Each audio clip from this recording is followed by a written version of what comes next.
लग्न झालं मन पत्नीत होतं, मुलगा झाला मन आता मुलग्यात ठेवलं, आता नातवंड आलेत मन नातवंडात ठेवले.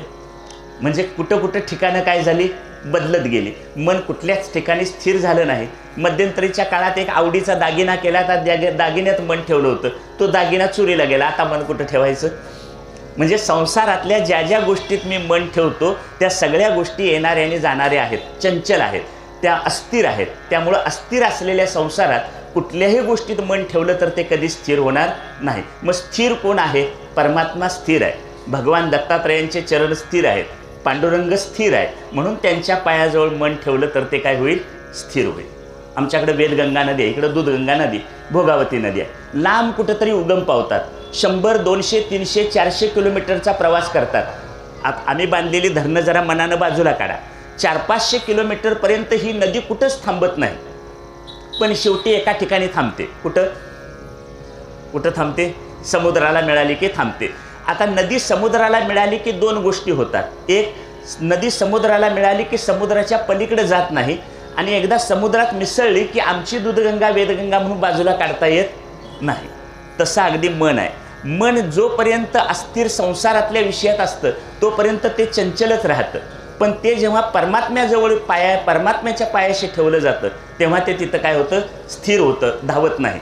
मी म्हणत नाही, तुकोबा म्हणतात, आता कोटे धावे मन तुझे चरण देखील या, भाग गेला शीन गेला अवघा झाला आनंद. आता कोटे धावे मन म्हणजे आजपर्यंत चंचल विषयात ठेवलं, संसारात होतं म्हणून ते धावाधाव करत होतं, पण आता तुझ्या पायाजवळ आलं, आता त्याची धावाधाव थांबली. तुकोबांचा गाथेतला पहिलाच अभंग आहे. मागणी आहे त्यांची, समचरण दृष्टी विटेवरी साजेरी, तेथे माझी हरिवृत्ती राहू, अनेक न लगे माईक पदार्थ, तेथे माझे अर्थ नको देवा. तुझ्या पायाजवळ माझं मन राहू दे, वृत्ती राहू दे, असं तुकोबांचं मागणंच आहे. म्हणून मन कुठं ठेवायचं? परमात्म्याजवळ ठेवायचं. मन परमात्म्याजवळ का ठेवायचं? परमात्मा स्थिर आहे म्हणून. दुसरं, मन परमात्म्यात ठेवण्याचं दुसरं कारण आहे, परमात्मा व्यापक आहे. मी जीव आहे, तुम्ही ऐकायला बसलेले सगळे जीव आहात. जो जो जीव असतो तो संकुचित असतो. संकुचित म्हणजे काय? तो आपल्यापुरतं बघतो. मी, माझी पत्नी, माझी 2 मुलं, माझं 10 बाय 10च्या 4 खोल्यांचं घर, या पलीकडे माझं काही जग नाही. पण ज्ञानेश्वर महाराज मात्र म्हणतात, हे विश्वची माझे घर, ऐसी मती जयाची स्थिर, किंबहुना चराचर आपणची झाला. हे विश्वच माझं घर म्हणणारे ज्ञानेश्वर महाराज शरीरानं विश्वा एवढे झाले का मनानं झाले? मनानं झाले. आता त्यांचं मन एवढं मोठं कशानं झालं? तर व्यापक असलेल्या परमात्म्यात त्यांनी मन ठेवलं म्हणून त्यांचं मन मोठं झालं. तुकाराम महाराज म्हणतात, अनुरेणू या तोकडा तुका आकाशा एवढा. तुकाराम महाराज आकाशा एवढे झाले. शरीरानं झाले का मनानं झाले? मनानं झाले. कारण मन कशात ठेवलं? व्यापक असलेल्या परमात्म्यात ठेवलं. तुम्ही संसारातल्या कुठल्या गोष्टीत मन ठेवलं तर ते संकुचित राहील, परमात्म्यात ठेवलं तरच ते व्यापक होईल. एक दृष्टांत समजा 1 किलो मिठाची पुडी आणली बाजारातून. 1 किलो मीठ तुम्ही डब्यात भरून ठेवलं तर 2 महिन्यांनी 2 किलो होईल काय? काय पडलं फुटलं तर अर्धा किलो कमी होईल, पण वाढणार नाही. आता डब्यात ठेवलं तर मीठ तेवढंच राहिलं, पण ती 1 किलो मिठाची पुडी तुम्ही गावातल्या तळ्यात टाकली तर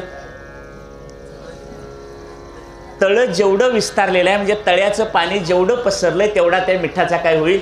विस्तार होईल. म्हणजे मीठ घरात ठेवलं डब्यात तर तेवढंच राहील, पण ते पाण्यात ठेवलं तर मात्र ते काय होईल? विस्तार होईल. आता नुकतेच भात कापणी झाली, एक 5 मणाची कणिंग भरून घरात ठेवली.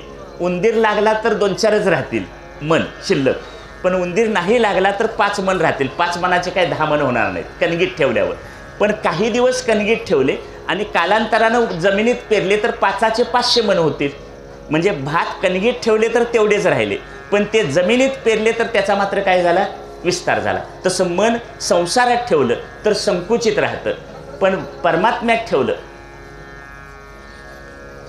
पुढं सरका झालं. हां, मन परमात्म्यात ठेवलं तर मात्र ते काय होतं? व्यापक होतं. हा, बोलू नका जरा, बोलू. हां, इकडे बघा. मय्येव मन आधत्स्व, तू तुझं मन माझ्या ठिकाणी ठेव. कोण म्हणतं? भगवान श्रीकृष्ण म्हणतात. मन किंवा भगवान दत्तात्रय म्हणतात. मग मन परमात्म्यात का ठेवायचं? त्याचं पहिलं कारण सांगितलं, परमात्मा स्थिर आहे. दुसरं कारण सांगितलं, परमात्मा व्यापक आहे, म्हणून तिथं मन ठेवायचं. ते पूजा करताना केशवाय नमः माधवाय नमः म्हणून अशी पळीपळीनं पाणी घेतात, आचमन करतात, माहिती आहे. अशा एका आचमन करणाऱ्याकडे बघून तुकाराम महाराज म्हणतात, संकोचुनी काय झालासी लहान, घेई आपोषण ब्रह्मांडाचे.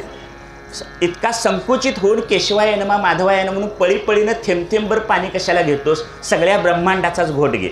सगळ्या ब्रह्मांडाचा घोट घ्यायचा झाला तर हे केवढं मोठं व्हायला पाहिजे. म्हणजे आपण मोठे झाल्याशिवाय ब्रह्मांडाचा घोट घेता येणार नाही.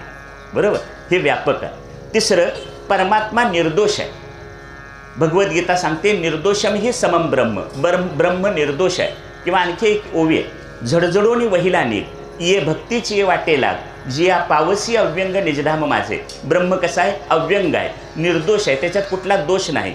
पण मी जीवानं धारण केलेलं हे जे शरीर आहे, त्या शरीरामध्ये मात्र 6 प्रकारचे दोष आहेत. 6 प्रकारचे विकार आहेत त्याला. अस्ति म्हणजे असणे, जायते म्हणजे जन्माला येणे, वर्धते म्हणजे वाढ होणे, विपरिणमते म्हणजे पक्व होणे, अपक्षीयते म्हणजे क्षीण होणे आणि म्रियते म्हणजे नष्ट होणे. माझ्या शरीराला जसे 6 विकार आहेत तसे शेतातल्या एखाद्या जोंधळ्याच्या धाटाला सुद्धा आहेत, शेतातल्या आंब्याच्या झाडाला सुद्धा आहेत, का मक्याच्या कणसाच्या धाटाला सुद्धा आहेत. म्हणजे आजूबाजूला जे जे सजीव आहेत त्या सगळ्यांना हे 6 प्रकारचे विकार आहेत. आणि ते विकार परमात्म्याला मात्र नाहीत. भगवान दत्तात्रयांच्या स्वरूपाला नाहीत, पांडुरंग स्वरूपाला नाहीत. मग मन जर विकारी स्वरूपात ठेवलं तर विकारी होईल, पण निर्विकार असलेल्या परमात्म्यात मन ठेवलं तर मन कसं होईल? निर्विकार होईल. म्हणून मन परमात्म्यात ठेवायचं. तुकोबा म्हणतात, उपाधी वेगळे तुम्ही निर्विकार, काहीच संसार नाही तुम्हा. तुम्ही या शरीराच्या उपाधीपेक्षा वेगळे आहात. म्हणून निर्गुण निराकार असलेल्या परमात्म्याच्या ठिकाणी मन ठेवलं तर ते कसं होईल? निर्विकार होईल. मन परमात्म्यात ठेवण्याचं 4थं कारण, परमात्मा पूर्ण आहे. मी जीव आहे. जो जो जीव असतो तो अपूर्ण असतो. अपूर्ण असलेल्या जीवाला पूर्णत्वाची ओढ असते, पण पूर्णत्व मिळतं कशात हे कळत नाही. तुम्ही आम्ही जे सगळेजण संसार करतो तो सगळा संसार अपूर्णतेचा आहे. अपूर्णता माणसाला छळते. म्हणून संसाराची व्याख्या आहे, जो सरत जातो, ज्याच्यात नेहमी काहीतरी कमी पडतं त्याला संसार म्हणायचं. संसाराची एक दुसरी व्याख्या आहे, जो कितीही केला आणि कसाही केला तरी कधीच पूर्ण होत नाही त्याला संसार म्हणतात. आणि जो हमखास पूर्ण होतो त्याला परमार्थ म्हणतात. देवाची द्वारी उभा क्षणभरी तेने मुक्तिचारी साधी येल्या. तेने मुक्तिचारी साधी येल्या हे काम झालं की परमार्थ पूर्ण झाला. झडझडोनी वहिला निघ, ये भक्तीची ये वाटे लाग, जिया पावसी अव्यंग निजधाम माझे. अव्यंग निजधाम प्राप्त झालं, परमार्थ पूर्ण झाला. परमार्थ पूर्ण झाल्याच्या 2 खुणा मी तुम्हाला सांगितल्या. संसार पूर्ण झाल्याची एक खूण तुम्ही मला सांगा. सांग ना, मी सांगतो त्यातलं सांगा. मुलग्याला मोठ्या पगाराच्या नोकरीला लागल्यावर, मुलगी मोठ्या श्रीमंताच्या घरात लग्न करून दिल्यावर, 1000 एकर माझी स्वतःच्या मालकीची जमीन झाल्यावर, 4 मोठ्या शहरात 4 बंगले बांधल्यावर, बंगल्याच्या दारात 4 महागड्या गाड्या उभा राहिल्यावर, बोला की यातलं काय झाल्यावर संसार पूर्ण होतो? तोंडात नको, मानेन तरी सांगा. बरोबर, म्हणजे आता काही जणांनी सांगितलं की याचा अर्थ काय होतो? इतक्या वर्षाचा संसार केल्यानंतर नक्की कळलं की यातलं काहीही झालं तरी संसार काय वाटेल ते केलं तरी पूर्ण होत नाही. म्हणून संसाराची व्याख्याच सांगितली, जो कितीही केला आणि कसाही केला तरी कधीच पूर्ण होत नाही त्याला संसार म्हणायचं. आणि जो हमखास पूर्ण होतो त्याला परमार्थ म्हणायचं. मग शहाण्या माणसानं कुठलं काम करावं? हमखास पूर्ण होणारं करावं का कितीही केलं तरी अर्धच राहणारं करावं? 10 वाजल्याशिवाय थांब सोडणार नाही. लवकर लवकर बोला. कुठलं काम करावं? हमखास पूर्ण होणारं काम करावं. उत्तर बरोबर दिलं, पण इथं बसून बोलणाऱ्या सकट सगळे ऐकणारे कुठल्या कामाच्या मागं लागल्यात? मला सोडू नका त्यातनं. आपण सगळेजण कुठल्या कामाच्या मागं लागलो? जे कितीही केलं तरी कधीच पूर्ण होणार नाही अशा कामाच्या मागं आपण लागलो. भगवद्गीतेचा शेवटचा श्लोक आहे, यत्र योगेश्वर कृष्ण यत्र पार्थो धनुधरा. योगेश्वर कृष्ण शब्दाचा अर्थ आहे पूर्ण कृष्ण. पूर्ण असलेल्या भगवंताची कृपा माझ्यावर झाली तरच या जीवनात पूर्णत्वाचा अनुभव येतो. अन्यथा या जगातलं काहीही मिळालं तरी पूर्णत्वाचा अनुभव येत नाही. म्हणून मन कुठं ठेवायचं? परमात्म्याच्या ठिकाणी ठेवायचं. मन परमात्म्याच्या ठिकाणी ठेवण्याची 4 कारणं सांगितली. परमात्मा स्थिर आहे, परमात्मा व्यापक आहे, परमात्मा निर्दोष आहे आणि परमात्मा पूर्ण आहे. आता पुढचं चरण आहे, मयी बुद्धी निवेशय. बुद्धीचा निश्चय माझ्या ठिकाणी कर. बुद्धीची एक छान व्याख्या दिली, जे तेज तत्वाची आदी सत्वगुणाची वृद्धी जीवा आत्मयाचे संधी वसवीत असे. बुद्धी मगाशी मी सांगितलं मन वायू तत्वाचं बनलं, तसं बुद्धी तेज तत्वाची बनली आणि सत्वगुणाची आहे. मी समजा आता इथं बसलो, माझ्यासमोर मी आरसा आणला. आरशात मी बघितल्यावर मी एकाचे किती झालो? 2 झालो. मी 2 आहे का एकच आहे? एकच आहे. मग मला एकाचं 2 करायची जर खडपट कुणी केली? आरशानं केली. मग आता मी जे 2 दिसतो तो 2चा पुन्हा 1 व्हावा यासाठी काय करायचं? नुसता आरसा बाजूला काढून टाकायचा. आरसामध्ये आल्यामुळे मी एकाचे किती झालो? 2 झालो. आता तसं जीव आणि आत्मा यांच्यामध्ये बुद्धी आली, त्यामुळे जीव आणि आत्मा असे 2 भाग झाले. आता आरसा जसा बाजूला होतो तशी तिथनं बुद्धी निवृत्त झाली की जीव आणि आत्मा एकच आहे. नुसतं एवढंच लक्षात ठेव. आता पुढे जाऊया. आता ही बुद्धी काय काम करते? मन संकल्प आणि विकल्प करण्याचं काम करते, पण बुद्धी निश्चय करण्याचं काम करते. तुकोबांचं वचन आहे, निश्चयाचे बळ तुका म्हणे तेची फळ. किंवा हरिपाठातलं छान वचन आहे, बुद्धीचे वैभव अन्य नाही दुजे, एका केशवराजे सकळ सिद्धी. बुद्धीचा मोठेपणा, बुद्धीचं श्रेष्ठत्व कशात आहे? तर बुद्धीनं आपला पती जो परमात्मा पांडुरंग त्याचं चिंतन करावं, हेच तिचं वैभव आहे. आता संतांनी केलेलं रूपक आहे. बुद्धी ही पत्नी आहे, बुद्धी ही पत्नी आहे आणि परमात्मा हा तिचा पती आहे किंवा पांडुरंग हा तिचा पती आहे. मग बुद्धीनं कुणाचं चिंतन करावं? आपला पती जो परमात्मा पांडुरंग त्याचं चिंतन करावं. पण आमची बुद्धी कुणाचं चिंतन करते? आता स्त्री आणि पुरुष असं म्हणू नका. आमची सगळ्यांची बुद्धी कुणाचं चिंतन करते? संसाराचं चिंतन करते, संसारातल्या सुखाचं चिंतन करते. या अर्थानं आमची सगळ्यांची बुद्धी व्यभिचारी आहे. म्हणजे तिनं खरं तुकोबांचं वचन आहे, पतिव्रते जैसा भ्रतार प्रमाण आम्हा नारायण तैशा परी. पतिव्रता स्त्री पतीचा सोडून कुणाचा अन्याचा विचार करत नाही, तसं आमच्या सगळ्यांच्या बुद्धीनं कुणाचा विचार करायला पाहिजे? परमात्म्याचा विचार केला पाहिजे, कारण त्यानंच तिला निर्माण केलं.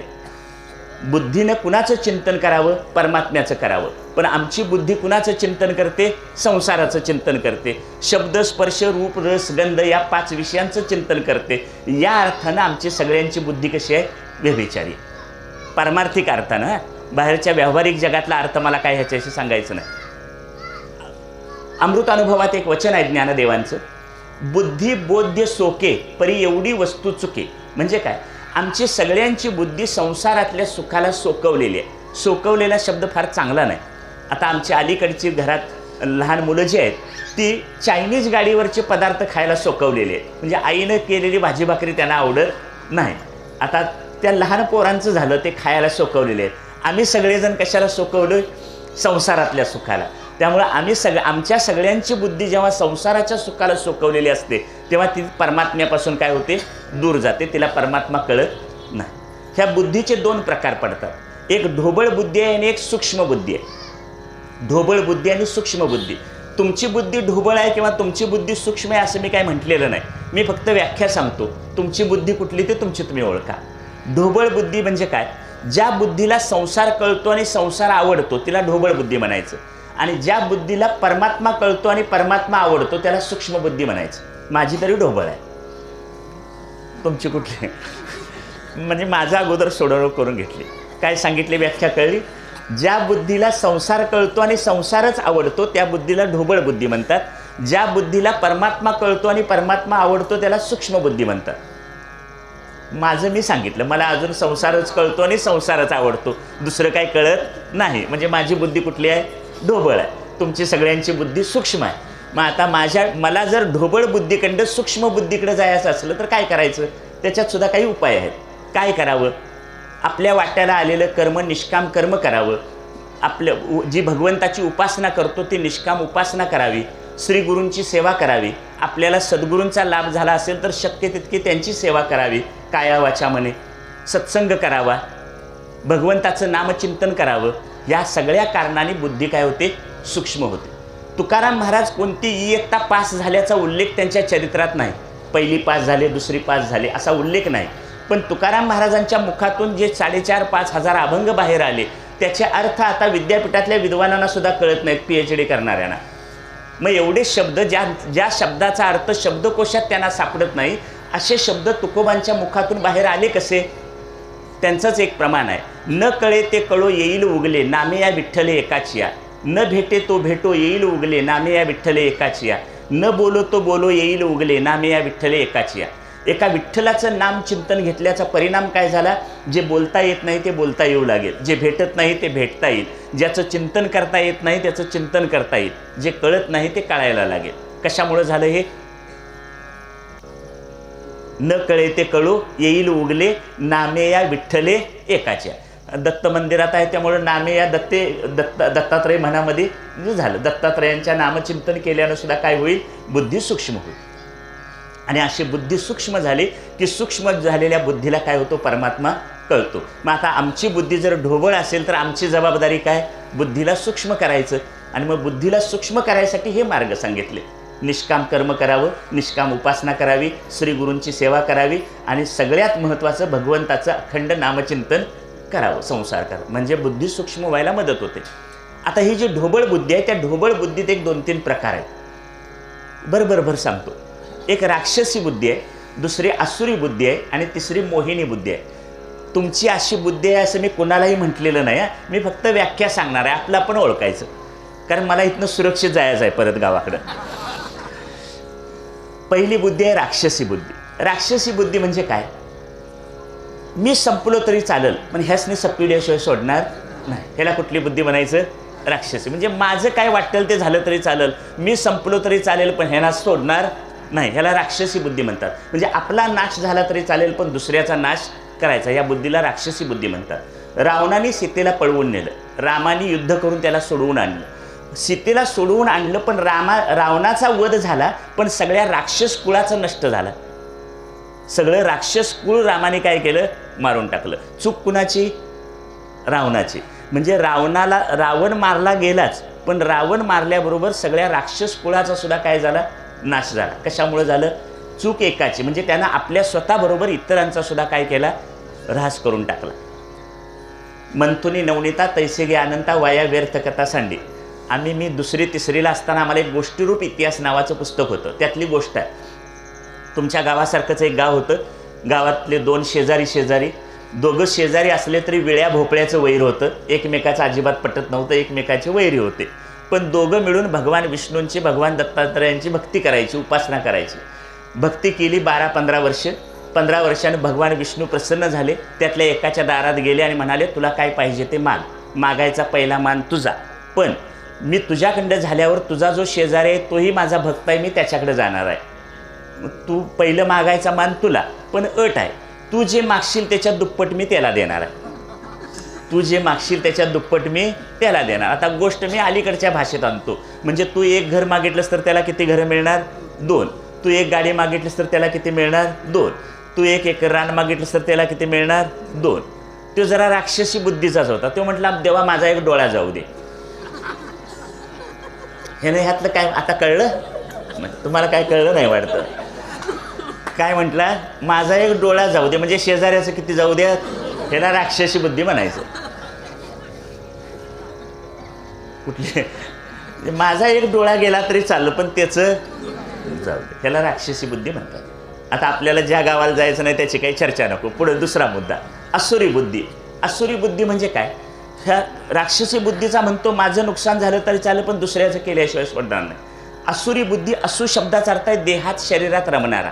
तो काय म्हणतो, जगाचं काय वाटेल ते होऊ दे, माझं तेवढं चांगलं झालं पाहिजे. काय वाटेल ते जगाचं होऊ दे, त्याच्याशी आपलं काही देणं घेणं नाही. माझा संसार नेटका झाला पाहिजे. सगळीकडे 4 आता कौलवमध्ये घर आहे, वडलोपार्जित घर कौलवमध्ये आहे. 4 वर्षापूर्वी कोल्हापुरात घेतले, 2 वर्षापूर्वी पुण्यात घेतले, मागच्या वर्षी मुंबईत घेतले, पुढच्या वर्षी म्हणे मंगळावर प्लॉट पडणार आहे, तिथं पडला तर तिथं बी एखादा घेणार. आता हा संसाराचा जो विस्तार आहे, हा संसाराचा विस्तार परमार्थ करू देत नाही, परमार्थाच्या आडवा येतो. एका जन्माचं पोट पाठीमागं लागलंय तर रामकृष्ण हरी म्हणायला वेळ नाही, बरोबर.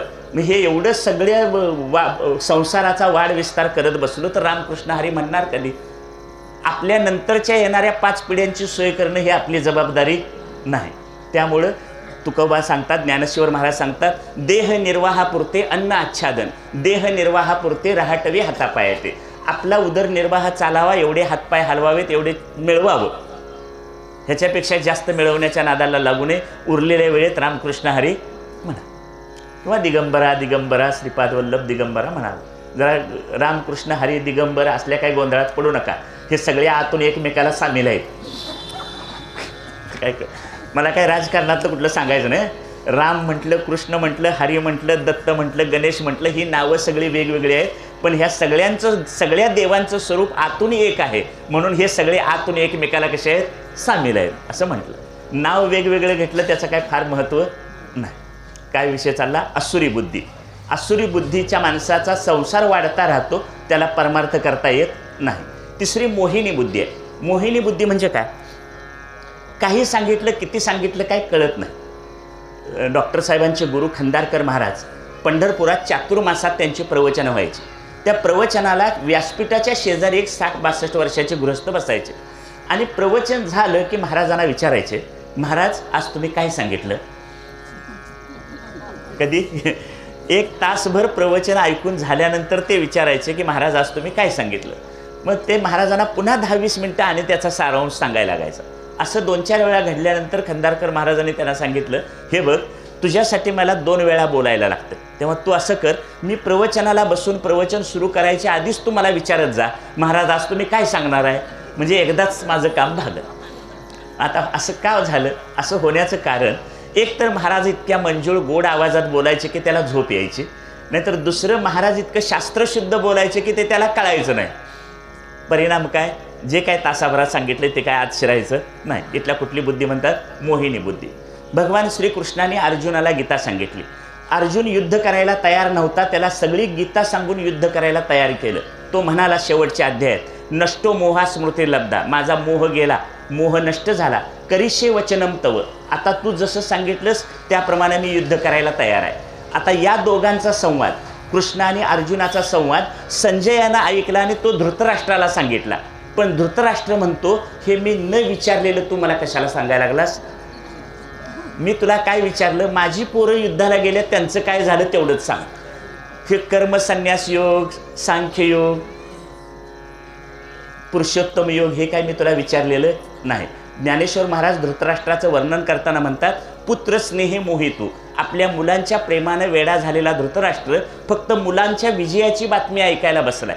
त्याला भगवद्गीतेत सांगितलेलं तत्त्वज्ञान नको आहे. म्हणजे तत्त्वज्ञान दोघांनी ऐकलं. श्रीकृष्णाने सांगितलेलं तत्त्वज्ञान अर्जुनानं ऐकलं, त्याच्यावर परिणाम झाला. पण तेच संजयानं सांगितलं धृतराष्ट्राला, त्याच्यावर काही परिणाम झाला नाही. याला कुठली बुद्धी म्हणतात? मोहिनी बुद्धी. आता ज्या गावाला जायचं नाही त्याची काही चर्चा नको. आम्हाला ढोबळ बुद्धीकडं कुठल्या बुद्धीकडे यायचं? सूक्ष्म बुद्धीकडे यायचं. बऱ्याच वेळा ढोबळ बुद्धीच्या माणसाला व्यवहारात यश मिळालं की त्याला वाटतं देवाचं सुद्धा मला सगळं कळायला लागलं. समजा एखाद्या कुस्तीपटूनं ऑलिम्पिकमधलं सुवर्णपदक पटकावलं, म्हणून ऑलिम्पिकमध्ये सुवर्णपदक मिळवलेल्या कुस्तीपटूला परमात्मा कळेल काय? एखाद्या चित्रकारानं सुवर्णपदक मिळवलं म्हणून त्याला परमात्मा कळेल काय? एखाद्या कसोटीपटू क्रिकेटमध्ये विक्रम केलेल्या क्रिकेटपटूला परमात्म्याचं कळेल काय? पण त्या प्रांतात जरा मोठं झालं की ते लगेच देवधर्म नाही म्हणून सांगतात. ही साखरे महाराजांची ज्ञानेश्वरी आहे. त्या साखरे महाराजांनी 150-200 वर्ष महाराष्ट्राला ज्ञानेश्वरी शिकवली. त्यांच्याकडे एकदा एक गृहस्थ आला, माझ्यासारखा शिकलेला, आणि म्हणाला, महाराज तुमचा हे देवधर्म ही काय भानगड आहे? मी काय हे मानत नाही.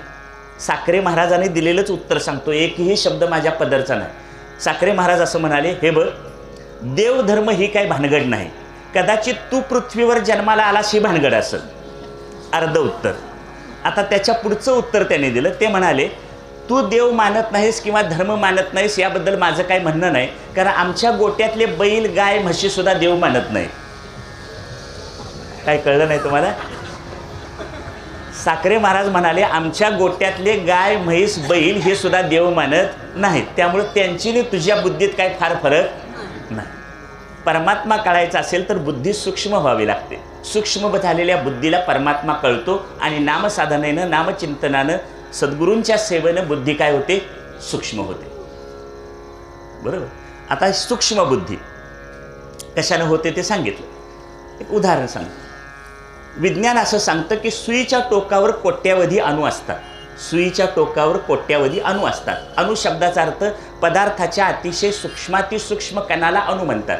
मग विज्ञान सांगतं की सुईच्या टोकावर कोट्यावधी अणू असतात. आता सुईच्या टोकावर कोट्यावधी अणू आहेत हे तुम्हाला दिसतात काय?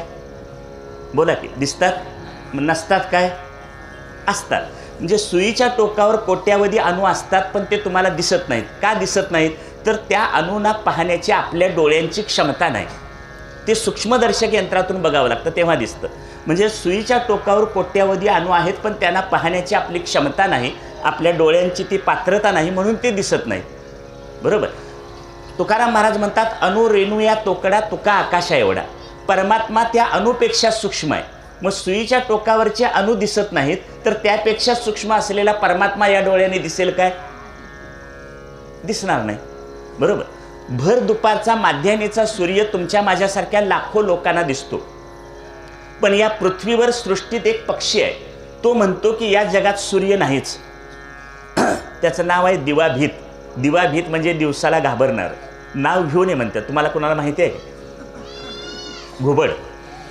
हां, त्याच्या मते या जगात सूर्य वगैरे काय नाही, कारण दिवसाला बघून त्याचे डोळेच उघडत नाहीत. त्यामुळे त्याच्या मते या जगात निसर्गात सूर्य नाही. पण पृथ्वीवरच्या लाखो लोकांना सूर्य दिसतो. आता सूर्य नाही का सूर्याला पाहण्याची त्याची क्षमता नाही? सूर्याला पाहण्याची त्याची क्षमता नाही. म्हणजे काही वस्तू अस्तित्वात असतात पण त्यांना पाहण्याची आपली क्षमता नसते म्हणून दिसत नाहीत. आणि काही गोष्टी अस्तित्वात नसतात म्हणून दिसत नाहीत. एक वाक्य सांगतो, म्हणजे जरा तुम्हाला झोप आली असली तर जाईल. वाक्य ऐका. माणसाला डोळे नसतात का घोड्याला शिंग नसतात? सांगा की. माणसाला डोळे नसतात का घोड्याला शिंग नसतात? माणसाला डोळे असतात पण घोड्याला शिंग नसतात म्हणून दिसत नाही. म्हणून वाक्य काय सांगितलं? काही गोष्टी अस्तित्वात असतात पण त्यांना पाहण्याची आमची क्षमता नसते म्हणून दिसत नाहीत. आणि काही गोष्टी अस्तित्वातच नसतात म्हणून काय होत नाही?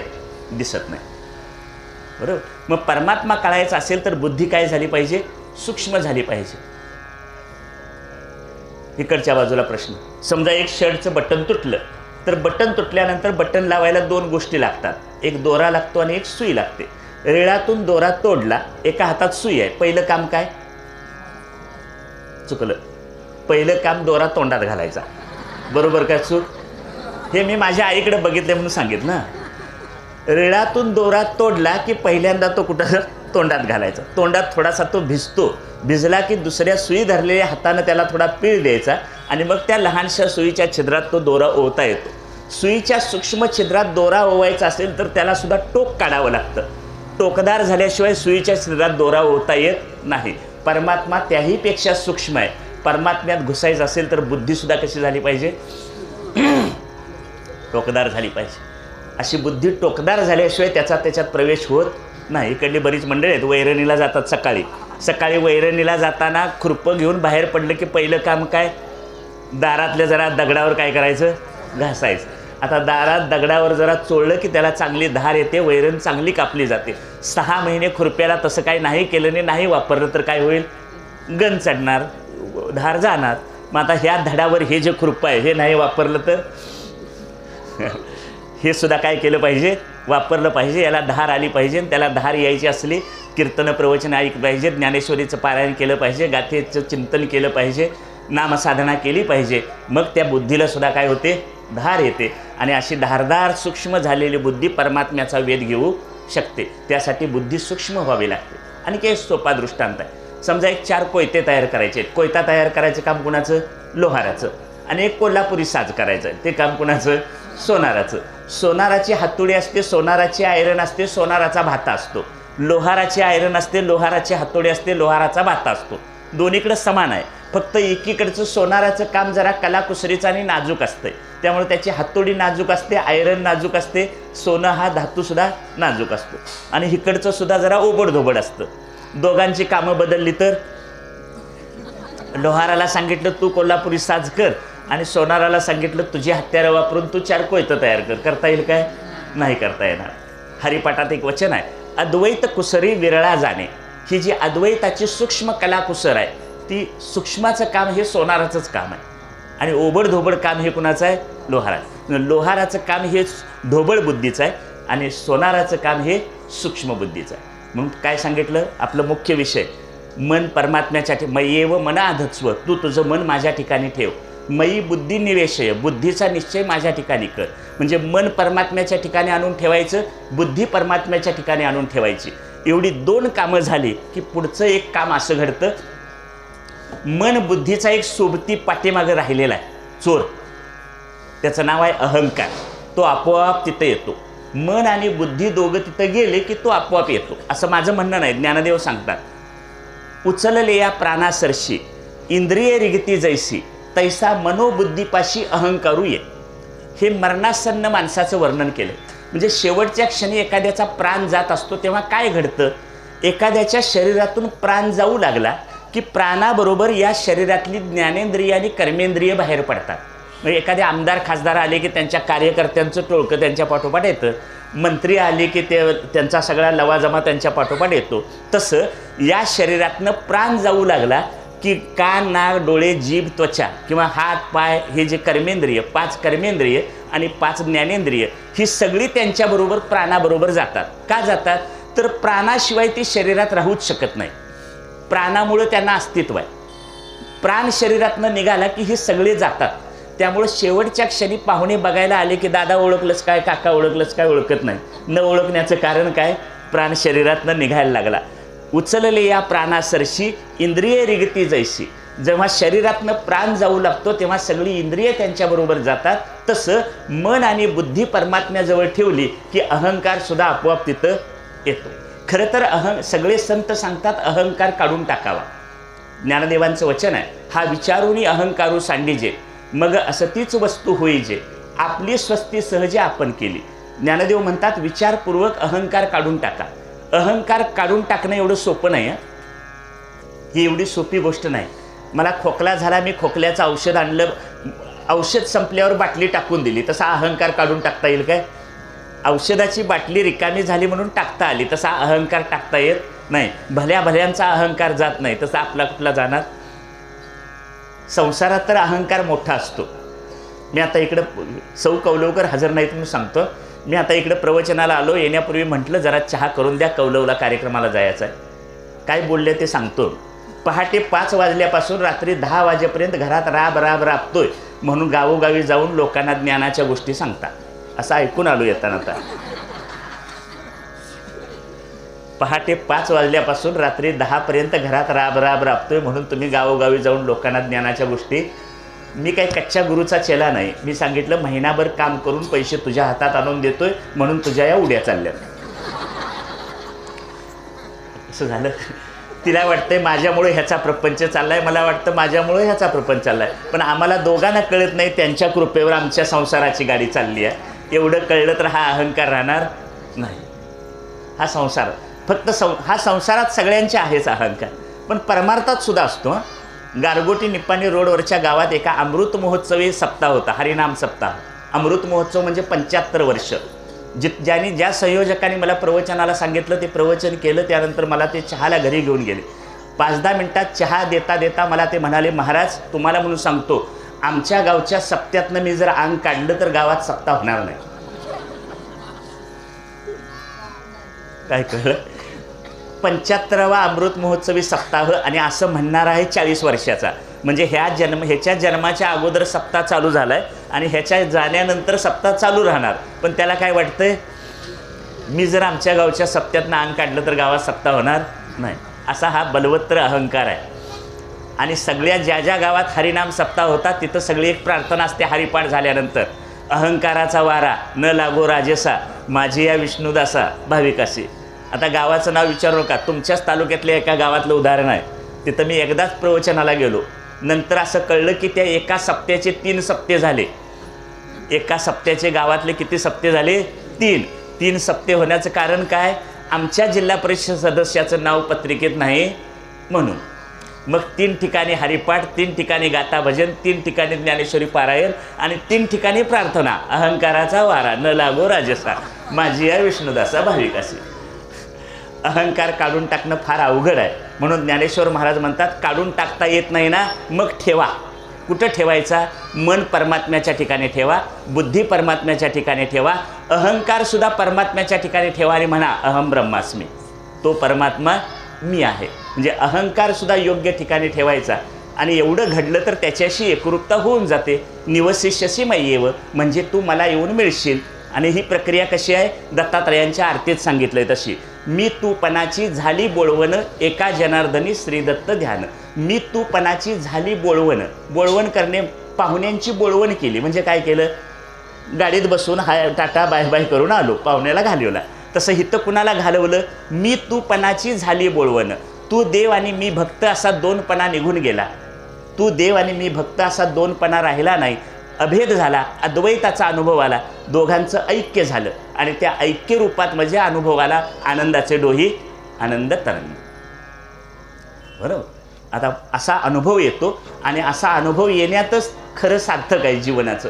तू देव आणि मी भक्त उपासना करेपर्यंत भेद आहे, पण नंतर मात्र तू आणि मी काय आहे, एकच आहे, अशी एकरूपता. म्हणून म्हटलंय मय्येव मनाधत्स्व मयी बुद्धी निवेशय निवसिष्यसि मय्येव अत ऊर्ध्वं न संशय. म्हणजे मी जे काय सांगितलं त्या मार्गावर काय कर, विश्वास ठेव, श्रद्धा ठेव. मी जसं सांगितलंय तसं कर, म्हणजे तुलाही तोच अनुभव येईल. कुठला? जो तुकोबाना आला, आनंदाचे डोही, आनंद तरंग. असा अनुभव आपणा सर्वांना लाभावा अशी प्रार्थना करून थांबतो. धन्यवाद. पुंडलिक वरदा हरी विठ्ठल श्री ज्ञानदेव तुकाराम.